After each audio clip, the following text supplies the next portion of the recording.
Close enough. All right, so we're back at her, day 2 here. Didn't really give you guys a little sign off there for the second day, but who cares? Anyway, I'll be showing you how to do a rebuild there of your toilet innards, as it were. So if you look inside there, you got some stuff. Who knows what it's called, right? Not this guy. So we're going to be replacing all of this. This is all sucking. As you can see, it's gross.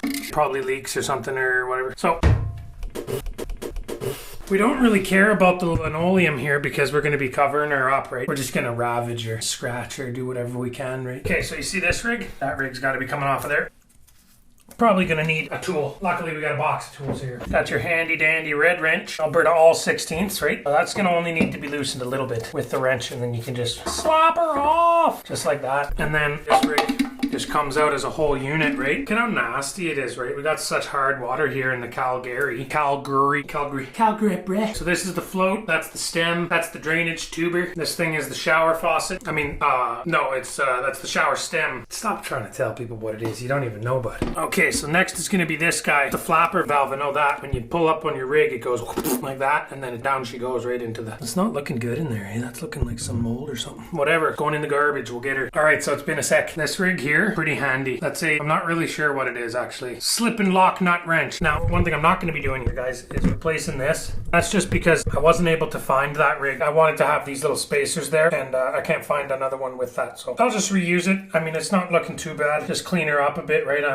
Look at that. It's just ravaged. It's ravaged there, guys. Ravaged. Okay, my first toilet I did, I was able to get this off by hand, but that was before I knew this thing existed. And this thing's pretty good, so you just want to be going, slap that loose, and then this rocks back and forth or whatever, and you just make her go out, and you tighten that guy up, right? Oh yeah, he broke her. We're going the wrong way. Sometimes you got to go the wrong way to go the right way though, right? You got to break her free. So that guy, he's just going to be spinning right off of there like that. Oh yes. Ravage that linoleum, guys. Get her. This is what the rig looks like. Yeah, this is a little flapper valve, whatever the hell that is on there. Probably all sorts of not goodness. I don't like that. We don't like mold at all in this household. This is going to be in the garbage here. So I'll go grab the new ones and then I'll clean this thing out. Got a lot of gasket surfaces, right? Like they're going to be seeing that. One to go there, there's one to go there, right? One that goes there. Whenever you got a gasket surface going, you're going to be wanting to have it pretty clean, right? And now I'm going to show you how to turn a regular old house vacuum into a shop vacuum. And that's just by ruining her, right? So let's get her.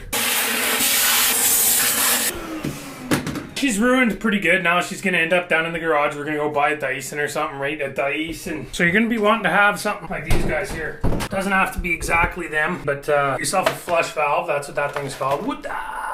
Get yourself a toilet repair kit, anti-siphon, whatever that means. It's got the flapper valve in there. This one already came with one. That's all right. We'll use that. And then you got these guys, toilet tank to bowl fastener kit, toilet bowl mounting bowl. Probably won't end up using them because these still got plastic ones, which if you're going to be putting in new ones, I wouldn't put in metals anyway. I'd be putting in the plastics. That's all you need, right? All you need right there. All right, got her cleaned pretty good. I ended up hitting her with sandpaper actually, just to try to get this stuff off, and it didn't really work that well, but it sure as hell made this really nice and soft in there, so I kind of liked doing that. Not really necessary, obviously, but I thought this stuff down there at the bottom is mold. It doesn't appear to be, so don't need to panic or nothing. So you can do this in whatever order you want, I guess. I'm gonna start with the flush valve here. Got this little cardboarder on there. Probably shouldn't have that on there. And I'm actually gonna not go with this guy because he's a chain ganger, and I don't like chain gangs. So I'm gonna remove that guy. The other guy came with a rubber ganger. Goes on a bit different. I don't know exactly which direction this thing goes. Okay, so I'm gonna put that guy on over top. Just gonna send this. Just gonna send it. Not really that easy to get on. Probably should be using some lubricant.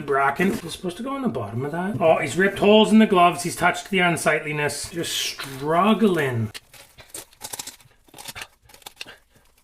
Oh, guys, it's just... And gross. Gloves just torn up, just exposing me to all sorts of chemicals. Probably not chemicals, guys. And gross. Probably being exposed to all sorts of bacterias, guys. Bacterias. So there we go. So now this guy's going to be going like that. So is that how she's supposed to go with that? No, it isn't. It's not looking good, guys. Does he just cut that off of there? What does he do with that? Not really looking that nice there. I thought this guy was going to be my friend. It's not looking like he is, guys. Do I even need that on there? I don't know. This guy was so much more simple, but he has the chain, and I don't like the chain. We want this rub guy on there, but it's looking super weak. Here's what I'm going to do, because I don't even want to pull that off. This guy's going to get cut off of there. It's not going to fit on there with this thing anyway, and I don't have any other toilets to use it on, so just hit him with the side cutters, right? The Mastercraft side cutters that I got 15 years ago and still work, even though they never really work. Yeah, they work on rubber, but definitely not on anything else, and the handles are coming off of them too, so that's great. My arms are looking super long, it looks like. Okay, so I'm going to put the flapper valve on, slap that rig there, boom, there, boom. Slap that rig there, boom. Slap this rig there, boom. Just like that. That is proper operation of the flapper. You know what, I'm going to clean up these things because it's all about aesthetics, guys. You want it, and girls, you want it to be looking like you didn't modify it. If you do modify it, set it up just well enough that the next person who comes along, they break it, and then it's really not your problem, right? Then they did it. It wasn't you.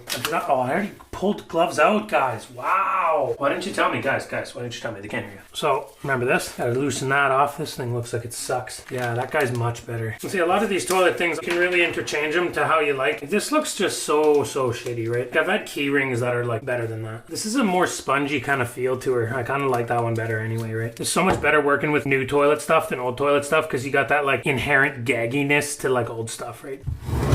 Scratch up the linoleum. You can see in there how your hole's kind of offset. You're going to be wanting this to sit with this away from where your little flusher thing is. Or the other way you can do it is just replace one part at a time and watch where they come out. A big thing of note here is when you're doing these, like anything on this porcelain stuff, you want to be careful not to over tighten it because if you over tighten porcelain, it breaks, right? So the position of this guy does matter. Where's my specialty tool? I got all this stuff at the Canadian Tire, right? They actually got me to sign up for the Triangles Reward Club. I mean, it hasn't done anything for me other than make it so I don't have to carry around a bunch of Canadian Tire monies, right? And I don't know if you live in a place that has super hard water, but this place has got some pretty hard water here. So what's been happening, what I've been noticing, which I'm not really that happy about, is there's all sorts of hard water deposits. Like you got calciums, you got probably sodiums, you got all sorts of different EMs. I got a little toolbox up here, guys. Not a toolbox, but literally a box with tools in it, guys. I'm just washing off that old seal there because it was just looking a little rank. That's looking better. Oh, he's got garbages attached to his feet now. It's not great. There's a little puncture there. I don't think that's going to matter though, just because this is the only really the sealing edge. That's on the other side. That's to prevent it from splashing. Who knows what that's for, guys. So yeah, there's been worse fits than that. That's all right. Next part here. There might be instructions on these things, but I've never looked. So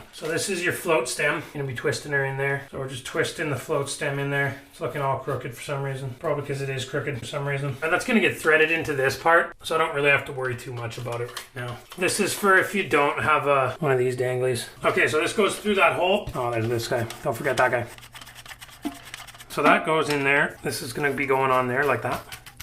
As you can see, guys, it's just super easy stuff. It's just being willing to get in there, get your hands dirty, potentially encircle yourself with a bunch of vomit because you looked at the unsightly part there and that made you sick, so you threw up and then you trapped between it and the vomit, right? Not that it happened or anything or nothing or something. Okay, so like I was saying, it does matter which direction this thing's facing because your float's going to be coming off of there and you can't be having your float interfering here. We're going to be adjusting this later. You need to adjust it for the level you want it to be at, is where the float floats up to. That'll be where it stops, right? Probably have it there. So I'm just going to tighten the bottom there now that we got those things sort of lined up in there. Monkey wrench for the boys. So again, be cognizant.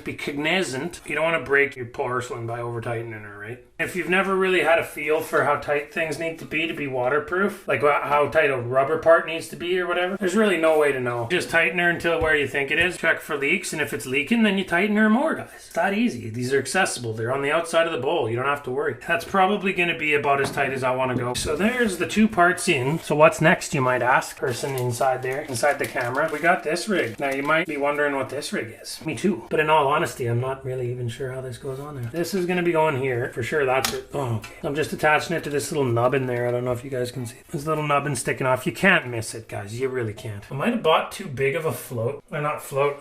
Yeah, I think I did. We're going to have to cut her down to size, guys. Because I want the overflow to be lower than that. There's quite a difference in the size of them. How did that happen? Toilet malfunctions and it starts overflowing. This is going to be what saves you. So you really want to have that be the same size as the other one. I'm going to cut this one down because there's really nothing in the rule book that says I can't. All right, guys, I could go back to the store and get a new one, but I'm not gonna. I'm gonna wheel this guy off there. Kind of been eyeballing this thing. Kind of go with where the line was. We're gonna be cutting her with this saw blade I found. Halfway through, I know it's not looking very pretty, guys, but all right, that's not that good looking, guys, but it'll be doing. It'll have to be doing. I'm not going back to the store. It's not happening. We're gonna clean that up a bit though.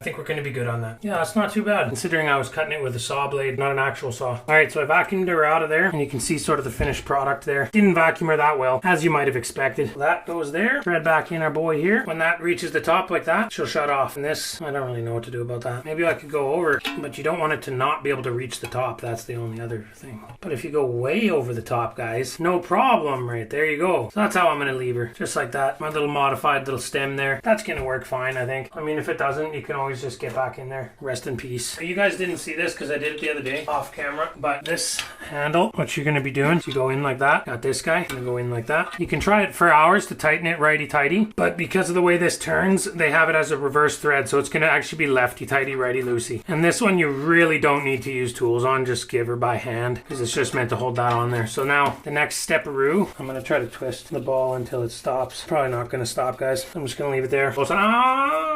Anyway, this is your little cord for your flapper valve. You want to jam it far enough through there that this is going to dictate your response time. So if you can see there, it's going to be a bit of a delay on the handle. It's going to be feeling loose before it lifts it up, and it's also not going to lift that flapper up as far as you want. But what I'm going to be doing is it's hard to do with one hand, but you just pull it through. That's pretty close, pretty immediate, but it still goes all the way down, and so the flapper can shut. And then just a little bit of cable management here, right? Anyway, I'm gonna pull that rest of that through there, and then be cleaning out and sanitizing the inside of that and the underside of it as well. There's gonna be a little gasket left on from there, and that's gonna be nasty, guys. Like, we don't want to be having to deal with that. But I'm just gonna go at it with like a rag and Lysol antibacterials, right? Obviously gonna throw that towel away down there when we're done. Well, actually, I might not, guys. Who knows? Like, favorite, subscribe. Got her. A couple of screws. Oh, yes. Slap her off! Calgary, bruh. Certain people might think that's an art form, I'm not sure.